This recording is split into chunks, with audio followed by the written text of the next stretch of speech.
Every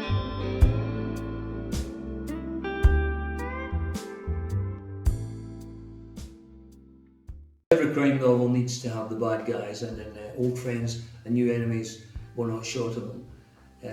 Charlie Cameron comes up against the Rafferty family. These are East End gangsters. Jimmy Rafferty and his two sons, Kevin and Sean. At the very beginning of the book, we see what a vicious person, what a murderous person Kevin Rafferty is. Later on, we realise that this is a family, a dysfunctional family at war. And unfortunately, these are the enemies that Charlie's up against. He's really out of his depth with these guys. I mean, these are seriously heavy people, and he isn't. He's just a private investigator. He finds missing people. In Old Friends and New Enemies, he almost bites off more than he can chew.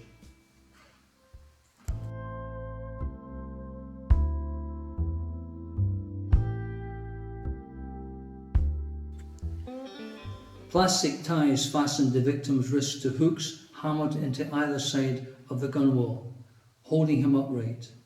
His head moved, blindly drawn to every sound.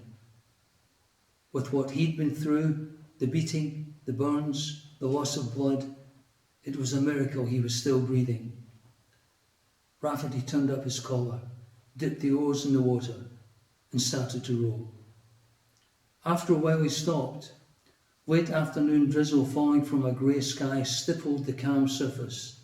They would drift, but not much. He released the blindfold. They stared at each other. Rafferty broke the spell.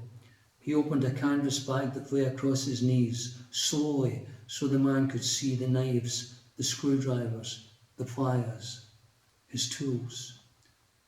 On top he placed a bolt cutter and patted it as he would a faithful dog. The thief moaned and fought against the restraints, wild terror in his eyes.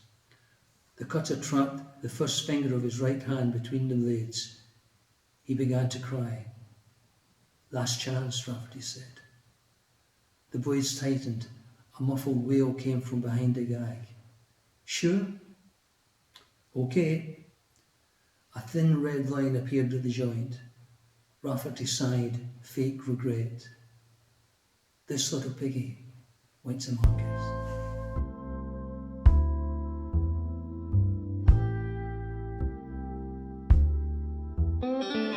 The Raffertys are people you wouldn't want to meet in a dark night. Jimmy Rafferty, the patriarch, has had a stroke, so he isn't the force he used to be. One of his big concerns is who's going to take over from him. And he has two sons, Kevin and Sean. Kevin is a torturer. He's a sadistic torturer. He enjoys what he does. And he's overlooked by his father for reasons he has never understood. His father doesn't rate him. His father rates the third son, Paul, who died years ago. Jimmy doesn't rate his son, Sean, either. Sean is quiet, Sean is thoughtful, too much like his mother, Jimmy thinks.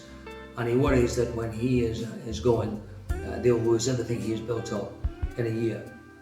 That's the first problem. The other problem is that the Raffertys have got themselves into a real jam. They have crossed a big-time gangster, a really big-time gangster called Amy O'Rourke. And Amy O'Rourke has asked them to do something, and they tried to double-cross him and do something else. And now they're backtracking, they're trying to get themselves out of the problem they got themselves into. And this is when they cross paths with Charlie Cameron. An opal moon hung above the loch. It had stopped raining and the night sky was clear. The thief was slumped forward, passed out. They'd been at it for hours, or 5 fingers. He should be pleading for his life. Better yet, he should be dead. In Glasgow, Rafferty understood it wasn't going to be easy. Something wasn't right with this guy. He didn't get it. Kevin's job was to make him get it. He peeled the sock from the shoeless foot, bleached like a corpse in the moonlight, and lifted it into position. For the moment the gag was unnecessary, he ripped it away and waited for his victim to come round. When he did, it would continue.